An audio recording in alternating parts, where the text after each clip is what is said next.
आज कांग्रेस को आईएनसी नहीं बल्कि पीपीपी कहना चाहिए, पाकिस्तान परस्त पार्टी। और यही उनकी मंशा हमेशा से रही है। इसका एक और बार प्रमाण सामने निकल कर आया है, क्योंकि शशि थरूर जी, जो कि कांग्रेस की अध्यक्षता के एक प्रबल दावेदार है, जो गांधी परिवार और कांग्रेस के बड़े कद्दावर नेता है, उनसे ये दृश्य पहली बार नहीं दिखाया गया है। इससे पहले भी भारत का कटा हुआ हिस्सा जम्मू कश्मीर को पाकिस्तान में दिखाने का ये पाप उन्होंने इससे पहले भी किया है। तो ये मासूमियत में की हुई गलती नहीं, ये संयोग नहीं, ये प्रयोग है। और इसको प्रमाणित करने के कई सारे पुराव है, प्रमाण है। आपको याद होगा कि इसी कांग्रेस पार्टी के वरिष्ठ नेता अधीर रंजन चौधरी ने, जो एलओपी है, उन्होंने खड़े होकर पार्लियामेंट में कहा कि जम्मू कश्मीर भारत का आंतरिक मामला नहीं है, ये भारत और पाकिस्तान के बीच का मामला है। दिग्विजय सिंह, जो कुछ घंटों पहले तक उनके प्रत्याशी बनने वाले थे, उन्होंने 26/11 का दोष पाकिस्तान से हटाकर भारत पर डालने की कोशिश की।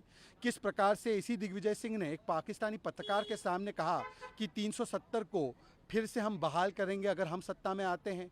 ये वही कांग्रेस पार्टी है जिसका शीर्ष नेतृत्व राहुल गांधी ने कहा था। जो 370 पे उनकी बात थी, वो हूबहू पाकिस्तान की लाइन थी और पाकिस्तान ने अपने डॉसियर में छापने का काम किया था। सर्जिकल स्ट्राइक हो या बालाकोट एयर स्ट्राइक हो, जो लाइन पाकिस्तान ले रहा था, भारत की सेना से सबूत मांगने का काम कांग्रेस पार्टी ने किया। और फिर पुलवामा का भी दोष अधीर रंजन चौधरी जी और रणदीप सुरजेवाला ने पाकिस्तान पर न डालकर भारत पर ही डालने का कार्य किया। तो इससे पता चलता है कि बार बार आईएनसी की मंशा पीपीपी वाली रही है। और इसी मंशा के तहत आज फिर से इस मैप को ऐसे बताया गया है जिससे कि पाकिस्तान का नैरेटिव ज़्यादा मजबूत हो।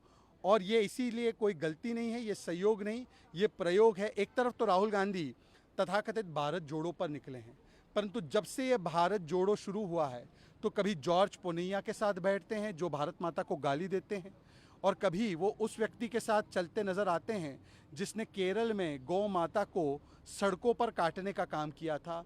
तो ये भारत जोड़ो नहीं बल्कि ये कांग्रेस पार्टी जो खुद खंड खंड हो रही है, ये भारत को तोड़ने का भारत तोड़ो अभियान है। और उसी का परिचायक शशि थरूर ने दिया है।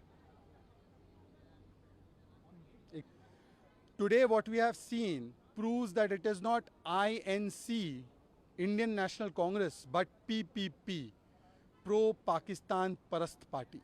And this PPP mindset of INC has been reflected not just in the distorted image that is seen in the Congress's presidential hopeful Shashi Tharoor's manifesto, but in fact it is seen in the policy of the Congress party for a very long time.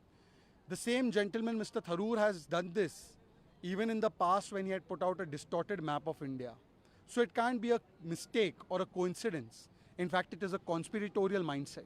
And this is evidenced by the fact that Adhir Ranjan Chaudhary, the LOP in Lok Sabha, had got up and said that Jammu Kashmir is not an internal matter of India, it is a matter between India and Pakistan. Digvijay Singh, who was a hopeful till some hours ago, got up and said 26/11 was not done by Pakistan, but it was done by Indians. He's the person who in a interview with a Pakistani journalist in a social media platform had said that we will try to restore Article 370. Rahul Gandhi's position on 370 was endorsed by Pakistan in such a way that they published it in their dossier on the first page.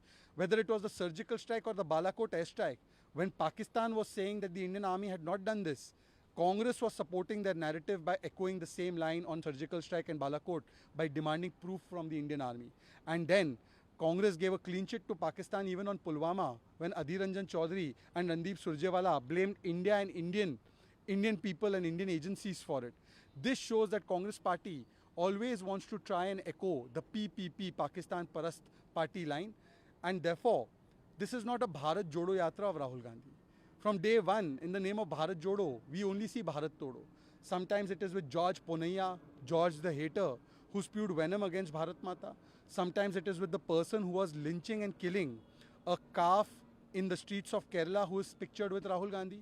And today, Shashi Tharoor, the Congress presidential hopeful, is making the same statement that will make Pakistan very happy and strengthen the Pakistani narrative. This shows that the Congress party is on a Bharat Todo Yatra.